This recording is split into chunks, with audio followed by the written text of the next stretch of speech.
సంవత్సరాల తరబడి ఎన్ని మందులు వాడినా మీ మోకాల నొప్పులు తగ్గట్లేదా? ప్రాణ పెయిన్ క్లినిక్ లో అత్యాధునిక చికిత్స. Welcome to Suman TV. నేను మీ సుమన్ టీవీ నాగ్. శ్రీవారి ప్రసాదం లడ్డూకు సంబంధించినటువంటి అంశంలో జరిగినటువంటి వాటిల్లో కనుక మనం చూస్తే సుప్రీంకోర్టు కొన్ని ఉత్తర్వులు జారీ చేయడం జరిగింది. సో ఆ విషయాలు ఏంటి అనేది ఈరోజు మనతో పాటు హైకోర్టు అడ్వకేట్ రవీంద్రనాథ్ గారు ఉన్నారు. అది వారి మాటలో అడిగి తెలుసుకుందాం. Hello sir. హాయ్ అండి నాగరాజ్ గారు. సార్, పెద్ద సంచలనంగా మారినటువంటి విషయం ఏదైనా ఉంది అని అంటే హిందువుల మనోభావాలు దెబ్బతిన్నాయని చెప్పేసి ప్రతి ఒక్కరూ బాధపడ్డ సందర్భం అది. చాలామంది దీనికి సంబంధించినటువంటి వాటిల్లో ఒక్కొక్క రైట్ న్యూస్ కావాలని కోరుకున్నటువంటి వాళ్ళు కూడా చాలామంది ఉన్నారు. శ్రీవారి ప్రసాదానికి సంబంధించినటువంటి లడ్డూ వివాదం ఇది సుప్రీంకోర్టు ఉత్తర్వులు ఏం జారీ చేసింది, ఏ విధంగా ఉండే అవకాశం ఉంది? కోర్టు తన ఉత్తర్వులు చేస్తూ శ్రీవారి ప్రసాదం లడ్డూకు సంబంధించి కోర్టు తన ఉత్తర్వులను వెలువరుస్తూ ఒక సెంటెన్స్ వాడడం జరిగింది. ఆ యాస్టి సెంటెన్స్ మీకు వినిపించే ప్రయత్నం చేస్తాను. కోర్టును రాజకీయ యుద్ధభూమిగా ఉపయోగించుకోవడానికి మేము అనుమతించబోము అని స్పష్టం చేస్తున్నాము. దిస్ ఈజ్ ఇచ్చిన రిపోర్ట్లో ఫస్ట్ లెటరే. మేము రాజకీయ యుద్ధభూమిగా ఉపయోగించుకోవడానికి, అంటే కోర్టును రాజకీయ యుద్ధభూమిగా ఉపయోగించుకోవడానికి మేము అనుమతించబోము. ఇది మెయిన్ సెంటెన్స్. కానీ ఈరోజు ఏం జరుగుతుందంటే, బయటకు వచ్చినట్టు వాళ్ళు మాకు సపోర్ట్గా ఉందంటే మాకు సపోర్ట్గా ఉందని ఇరు పార్టీల వాళ్ళు కూడా తిరుమల శ్రీవారిని కూడా తమకు అనుకూలంగా మార్చేసుకుంటున్నారు. అసలు ఈ వివాదం ఎందుకు మొదలైంది, ఎలా మొదలైంది, ఎందుకు ఇక్కడ దాకా వచ్చింది అన్నది క్లుప్తంగా ఒక విషయంలో మీతో మాట్లాడి తర్వాత వివరాల్లోకి వెళ్ళే ప్రయత్నం చేస్తాను నాగరాజు గారు. ముఖ్యంగా తిరుమల శ్రీవారి లడ్డూ ప్రసాదం మీద సంబంధించి ఇందులో కల్తీ నెయ్యి వాడారు, అంటే పంది కొవ్వును వాడారు, యానిమల్ ఫ్యాట్స్ని వాడి గడిచిన జూలైలో వచ్చినటువంటి ఏదైతే సప్లై చేశారో ఈఆర్ డైరీ ప్రొడక్ట్స్ నుంచి వచ్చినటువంటి ఏదైతే 2 ట్యాంకర్లు వచ్చాయో మొత్తం 10 ట్యాంకర్స్ వచ్చాయి. అందులో 2 ట్యాంక్స్ పూర్తిగా కల్తీగా ఉన్నాయని మేము అనుమానించాం కాబట్టి వాటిని ల్యాబ్కి పంపించాం. ల్యాబ్ ప్రకారం ఎన్డీడీబీ, అంటే ఎక్కడైతే గుజరాత్లో ఉన్నటువంటి లోకల్ రిపోర్ట్సే కాకుండా నేషనల్ డైరీ డెవలప్మెంట్ అక్కడ పంపించాం. అక్కడ వాళ్ళు కూడా దీన్ని కన్ఫర్మ్ చేశారు. ఇందులో యానిమల్ ఫ్యాట్స్ ఉన్నాయని చెప్పారు కాబట్టి ఇది యానిమల్ ఫ్యాట్స్ని కలిగి ఉన్నాయని చెప్పి చంద్రబాబు నాయుడు గారు, రాష్ట్ర ముఖ్యమంత్రి చంద్రబాబు నాయుడు గారు ఒక ప్రకటన జారీ చేశారు. ఆ ప్రకటన జారీ చేసిన తర్వాత ఇమీడియట్గా నెక్స్ట్ డే సెప్టెంబర్ 19 చేశారు. సెప్టెంబర్ 20న మళ్ళా యువ శ్యామలరావు గారు కూడా దాన్ని కన్ఫర్మేషన్ చేస్తూ ఇందులో నెయ్యి జరిగిందన్నారు. తర్వాత జరిగే పరిణామాలన్నీ కూడా మీకు తెలుసు నాగరాజు గారు. ఎంత త్వరితగతిన పరిణామాలు మారే తెలుసు. రాష్ట్ర వ్యాప్తంగా ఎక్కడెక్కడైతే తెలుగువారు ఉన్నారో మొత్తం ప్రపంచవ్యాప్తంగా ఉన్న తెలుగువారు మొత్తం కూడా శ్రీవారిని అత్యంత భగవంతుడిగా కొలిచినటువంటి ప్రతి ఒక్క సామాన్యుడు కూడా అయ్యో ఇంత అపచారం జరిగిపోయిందని అన్ని రకాల సంఘాలైతేనేమి, భక్తులైతేనేమి, మఠాధిపతులు, పీఠాధిపతులు ప్రతి ఒక్కరు కూడా తీవ్రస్థాయిలో ధ్వజమెత్తిన తర్వాత ఇది రాష్ట్ర పార్టీకి భవిష్యత్తుగా, అంటే ముఖ్యంగా ఇది వైఎస్ఆర్సీపీ చేశారా తెలుగుదేశం పార్టీ అన్నది అటువైపు కోణంలోకి మళ్లించారు. ముఖ్యంగా దీనికి సంబంధించి రాజకీయ ప్రత్యారోపణలు మొదలైన తర్వాత చంద్రబాబు నాయుడు గారు ఇది వైఎస్ఆర్సీపీ ప్రభుత్వ హయాంలో జరిగింది కాబట్టి ఇది వాళ్ళే ఈ అపచారానికి పాల్పడ్డారు అన్నటువంటి కోణంలో ఆయన మాట్లాడడం జరిగింది. దీని మీద వైసీపీ వాళ్ళు చెప్పినటువంటి ప్రకటన అంటే లేదు, మార్చి 16న ఎన్నికల నోటిఫికేషన్ జరిగింది కాబట్టి ఎన్నికల నోటిఫికేషన్ తర్వాత మాకు తిరుమల తిరుపతి దేవస్థానం మీద మాకు ఎటువంటి అజమాయిషి ఉండదు. సో అక్కడ జరిగే విషయాలంటే కూడా తిరుమల తిరుపతి దేవస్థానం పూర్తిగా బాధ్యత వహిస్తుంది. దీనికి మా వైఎస్ఆర్సీపీకి, వైఎస్ఆర్ ప్రభుత్వానికి మాకు ఎటువంటి సంబంధం లేదని చెప్పి అప్పుడు పనిచేస్తున్నటువంటి ఆ టైంలో ఉండే వైవి సుబ్బారెడ్డి గారు, అంటే చైర్మన్గా పనిచేసిన వైవి సుబ్బారెడ్డి గారు, అదేవిధంగా భూమన కరుణాకర్ రెడ్డి గారు, మిగిలిన వారందరూ కూడా ఆరోపించడం జరిగింది.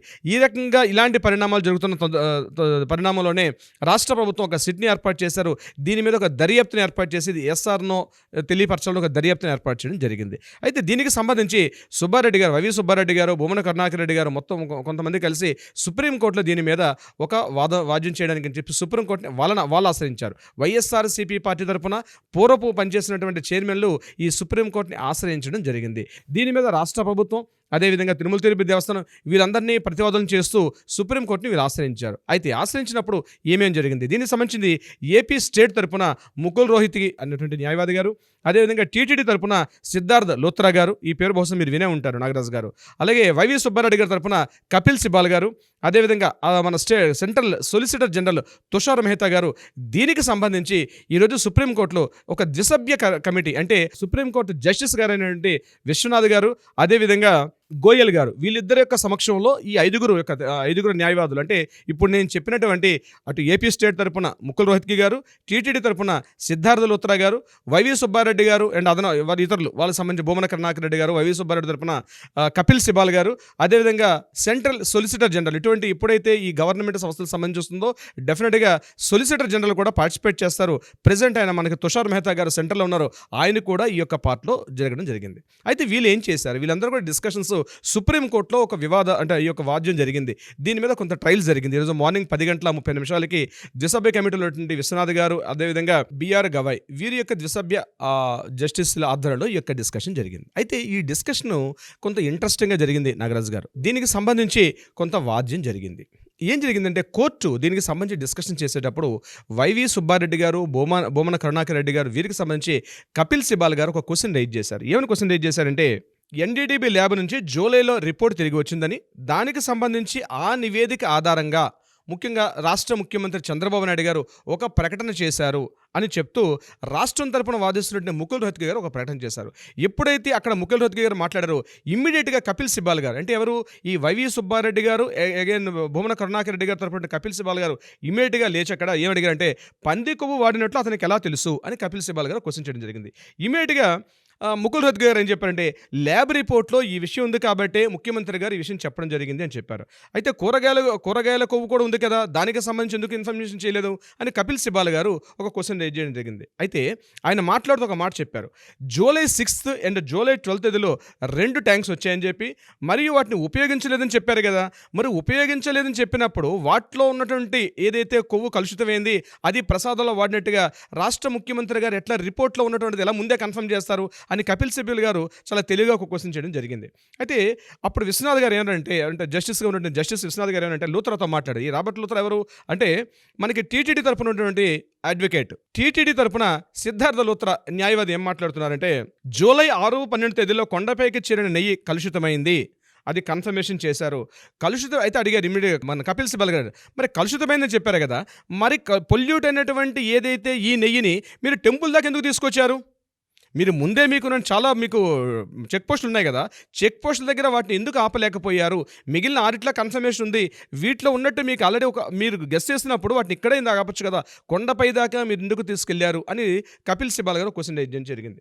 దానికి అప్పుడు ఇతను సిద్ధార్థ లూథ్రా గారు, టీటీడీ తరపున వాదిస్తున్నటువంటి సిద్ధార్థ లూథ్రా గారు ఏం చెప్పారంటే మేము కాంట్రాక్ట్ని డిసెంబర్లోనే ఇచ్చాము, సో డిసెంబర్ నుంచి ఇవే కాంట్రాక్ట్స్ కంటిన్యూ వస్తున్నాయి, అప్పుడు పరీక్షించలేదనేది ల్యాబ్ రిపోర్ట్స్ మాకు అందలేదు, కానీ ఏదైతే జూలై 6-12 తారీఖులో వచ్చిన వాటిలో మాత్రం మేము సస్పెక్ట్ చేసాం, బహుశా అక్కడ స్మెల్ కావచ్చు, లేకపోతే ఆ క్వాలిటీని మేము చూసి చెప్పడం జరిగింది, కాబట్టి డిసెంబర్ నుంచే ఈ కాంట్రాక్ట్ ఆయన సప్లై చేస్తున్నాడు అని చెప్పి టీటీడీ తరపున వాదిస్తున్నటువంటి సిద్ధార్థ లూథ్రా చెప్పడం జరిగింది. ఈ డిస్కషన్లో జరుగుతుండగానే జస్టిస్ గవాయ్ గారు మాట చెప్పారు, ఇది రాజకీయ వేదిక కాదు, రాజకీయ వేదికలు ఉంటే మీరు బయటలో మాట్లాడుకోండి, దర్యాప్తు సంస్థ ఇట్లా మాట్లాడుకుంటే కాదు, దీని మీద ఎవరు కూడా ఎక్స్పర్ట్స్ కాదు, కాబట్టి ఆల్రెడీ ఇక్కడ స్టేట్ గవర్నమెంట్ ఒక సిట్ దర్యాప్తు సంస్థ వేశారు, దాన్ని అట్లా పక్కన పెట్టి సిబిఐ ఆధ్వర్యంలో ఒక స్వతంత్ర దర్యాప్తు సంస్థ, సెంట్రల్ బ్యూరో ఆఫ్ ఇన్వెస్టిగేషన్ ద్వారా ఒక స్వతంత్ర దర్యాప్తు సంస్థని ఇక్కడ ఏర్పాటు చేయడం ద్వారా కొంతవరకు విచారణ చేస్తే వాళ్ళు ఇచ్చిన రిపోర్ట్ని బేస్ చేసుకొని మేము తీర్పు ఇవ్వడానికి మాకు ఈజీగా ఉంటుంది, మీరు కండిషన్స్ చెప్తున్నారు అన్న విషయాన్ని జస్టిస్ గవాయ్ గారు ఈ మాట చెప్పడం జరిగింది. సో స్వతంత్ర దర్యాప్తులు ఎవరు ఉండాలి? ఇమీడియట్గా రాష్ట్రం తరపున మాట్లాడుతున్నటువంటి సొలిసిటర్ జనరల్ ఒక మాట చెప్పారు తుషార్ మెహతా గారు, ఆల్రెడీ రాష్ట్ర ప్రభుత్వం ఒక సిట్ని వేశారు, ఆ సిట్ మీద కొంత నమ్మకం ఉంది అని చెప్పారు. తుషార్ మెహతా గారు మాట చెప్పారు. అయినప్పటికీ కూడా ఇప్పుడు ఎవరైతే ఎవరైతే ఈ కంప్లైంట్ చేసినటువంటి వైవి సుబ్బారెడ్డి గారు, బొమ్మన కరుణాకర్ రెడ్డి గారు ఏదైతే ఉన్నారో అంటే వాళ్ళ హయాంలో దీని మీద కంప్లైంట్ ఉంది అని అంటున్నారు, కాబట్టి దీని మీద ఈ సిట్ని వీళ్ళు విశ్వసించే పనిలో లేరు. విశ్వసించేది అంటే ఇది నాట్ ఓన్లీ పార్టీలకు సంబంధించింది కాదు, వేల కోట్ల మంది అంటే ప్రజల యొక్క వాళ్ళ మనసులో నుండి ఒక డౌట్ క్లారిఫై చేయాల్సిన పనిలో ఉన్నాం. దీనికి సంబంధించి ఒక స్వతంత్ర దర్యాప్తు వేస్తేనే దీనికి సరైన క్లారిటీ వస్తుందని తుషార్ మెహతా గారు సూచించారు. సో ఇమీడియట్గా తుషార్ మెహతా గారు ఏదైతే అదనపు సొలిసిటర్ జనరల్ అయినటువంటి ఏదైతే తుషార్ మెహతా గారు సూచించారో దానికి సంబంధించి ఇమీడియట్గా జస్టిస్ గవాయ్ గారు కూడా ఒక మాట చెప్తున్నారు. ఇమీడియట్గా సిబిఐలో ఉన్నటువంటి 2 డైరెక్టర్సు, స్టేట్ గవర్నమెంట్ నుంచి ఒక 2 ఆఫీసర్సు, ఫుడ్ సేఫ్టీ ఆఫీసర్స్ నుంచి ఒక పర్సన్ పెట్టి మొత్తం 5 సభ్యులతో ఉన్నటువంటి ఒక కమిటీని వేయండి. ఈ కమిటీ పూర్తిగా ఎప్పటి నుంచి ఎప్పటి వరకు వీటి మీద కంప్లీట్ ఒక దర్యాప్తు చేస్తారు. ఆ దర్యాప్తు చేసిన తర్వాత ఒక స్వతంత్ర దర్యాప్తు, దీని మీద ఎవరి యొక్క అజమాయిషి ఉండదు అని చెప్తూ వాళ్ళు ఇచ్చినటువంటి రిపోర్ట్ మీద మనం నెక్స్ట్ ఫర్దర్ డిస్కషన్స్ కూర్చుందామని చెప్పి జస్టిస్ విశ్వనాథ్ గారు, జస్టిస్ గవాయ్ గారు ఈ యొక్క లడ్డు వ్యవహారం మీద ఒక తీర్పు ఇవ్వడం అయితే జరిగింది. అయితే తీర్పు ఇస్తూ చివరిగా వాళ్ళకు ఉత్తర్వులను కూడా ఒక రిపోర్ట్స్ను కూడా వాళ్ళ ఉత్తర్వుని ఇవ్వడం జరిగింది. ఆ ఉత్తర్వు ఎలా ఉందో మీకు యాస్టీస్గా తెలుగులో వినిపించే ప్రయత్నం చేస్తాను. జూలై 6న 2 ట్యాంకర్లలో, జూలై 12న 2 ట్యాంకర్లలో ఒకే సరఫరాదారు సరఫరా చేసిన నెయ్యిలో కల్తీ జరిగిందని ఎఫ్ఐఆర్ నమోదై ఉంది. ఇది గుర్తుపెట్టుకోండి నాగరాజు గారు. ఎఫ్ఐఆర్ నమోదు చేశారు. ప్రసాదం లడ్డుల తయారీలో కల్తీ నెయ్యిని వాడినట్లు ఎఫ్ఐఆర్లో ఉంది. ఎఫ్ఐఆర్లోని ఆరోపణ ప్రపంచవ్యాప్తంగా నివసిస్తున్న కోట్లాది మంది ప్రజల మనోభావాలను దెబ్బతీసే అవకాశం కూడా ఉంది. దర్యాప్తును సిట్టు కొనసాగించవచ్చో లేదో అని తెలుసుకోవడానికి మేము చివరి తేదీన భారత సొలిసిటర్ జనరల్ తుషార్ మెహతాను అభ్యర్థిస్తాం. రాష్ట్ర ప్రభుత్వం నియమించినటువంటి శ్రీ మెహతా నీట్ సభ్యుల అర్హతల గురించి కూడా తాను ఆలోచిస్తానని, నీట్లోని సభ్యులందరూ కూడా మంచి పేరు ఉందని అతను పేర్కొన్నాడు. ఆరోపణలు ప్రత్యారోపణల జోలికి మేము వెళ్ళడం లేదు. ఆ రిపోర్ట్లోని క్లియర్ ఇన్ఫర్మేషన్ వర్డ్ చూడండి. ఆరోపణలు ప్రత్యారోపణల జోలికి మేము వెళ్ళడం లేదు. కోర్టును రాజకీయ యుద్ధ భూమిగా మార్చకండి. స్పష్టంగా ఇటువంటి వాటిని అనుమతించబోము. కోట్లాది మంది ప్రజల మనోభావాలను అణచివేయడానికి సిబిఐ అలాగే రాష్ట్ర పోలీసులు, ఎస్ఎఫ్ఎస్ఐ అంటే ఫుడ్ సేఫ్టీ కార్పొరేషన్ వాళ్ళ ప్రతినిధులచే స్వతంత్ర సిటుతో దర్యాప్తు నిర్వహించాలని మేము కనుగొన్నాము. సిబిఐ డైరెక్టర్ పర్యవేక్షణలో దర్యాప్తు జరుగుతుంది. మా ఆర్డర్ని సిట్ సభ్యుల యొక్క స్వాతంత్ర్యము లేదా న్యాయబద్ధతను ప్రతిబింబించాలా భావించరాదని చూడండి. ఈ క్వశ్చన్ వెరీ ఇంపార్టెంట్. చూడండి ఈ యొక్క సెంటెన్స్, మా ఆర్డర్ని సిట్ సభ్యులు స్వాతంత్ర్యము లేదా న్యాయబద్ధతను ప్రతిబింబించేలా భావించరాదు అని మేము స్పష్టం చేస్తున్నాము.